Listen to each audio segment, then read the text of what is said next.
শিক্ষা জাতির মেরুদণ্ড, কিন্তু আমার সোনার বাংলার প্রেক্ষাপটে শিক্ষাই জাতির বেকারত্ব। কোনো দেশকে উন্নতির শীর্ষে আনতে হলে সর্বপ্রথম নিশ্চিত করতে হবে ওই দেশের জনগণের মৌলিক চাহিদাগুলো, অর্থাৎ খাদ্য, বস্ত্র, বাসস্থান, শিক্ষা ও চিকিৎসা। এই মৌলিক চাহিদাগুলোর মধ্যে গুরুত্বের তালিকায় প্রথম সারিতে জায়গা করে নেবে শিক্ষা, আরও স্পেসিফিকলি বলতে গেলে কারিগরি শিক্ষা। আপনি যদি আপনার দেশকে উন্নতির শীর্ষে দেখতে চান তাহলে সবার আগে আপনাকে নিশ্চিত করতে হবে উন্নত মানের কারিগরি শিক্ষা ব্যবস্থা। কেন বললাম এই কথাটি? আসুন একটু আলোকপাত করে আসি। বর্তমান বিশ্বে উন্নতিশীল দেশগুলোর তালিকায় শীর্ষে থাকবে জাপান, জার্মানি, কোরিয়ার মতো কিছু দেশ। এর মূল কারণ হচ্ছে কারিগরি শিক্ষা।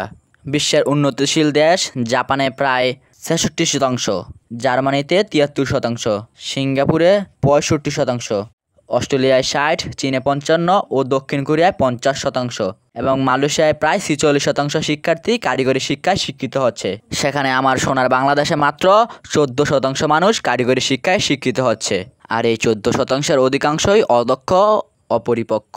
সাবেক শিক্ষামন্ত্রী ডক্টর দীপুমণি কারিগরি শিক্ষার গুরুত্ব বোঝাতে এভাবে বলেছেন, কারিগরি এবং বৃত্তিমূলক শিক্ষায় আমাদের এখানে একটা সামাজিক দৃষ্টিভঙ্গির একটা সমস্যা আছে।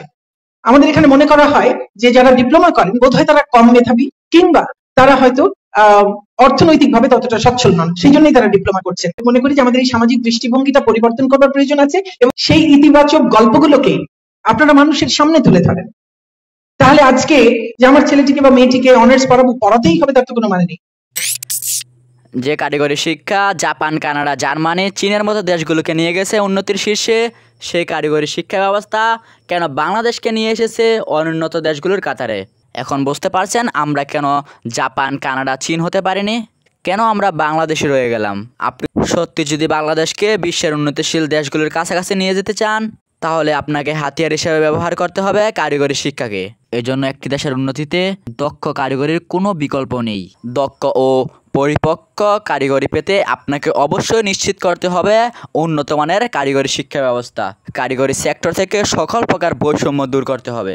দক্ষ কারিগর তৈরি করার জন্য সবার আগে দক্ষ কারিগরি প্রয়োজন। মনে রাখবেন, দক্ষ কারিগর তৈরি করার জন্য সবার আগে নিশ্চিত করতে হবে আরও একজন দক্ষ কারিগর। তাই আসুন কারিগরি সেক্টরকে এগিয়ে নেওয়ার শপথ নেই। মনে রাখবেন, কারিগরি সেক্টরকে এগিয়ে নিয়ে যেতে পারলে আপনি দেশকে এগিয়ে নিয়ে যেতে পারবেন। যে দেশের কারিগরি সেক্টর যত সমৃদ্ধ সে দেশ তত বেশি উন্নত।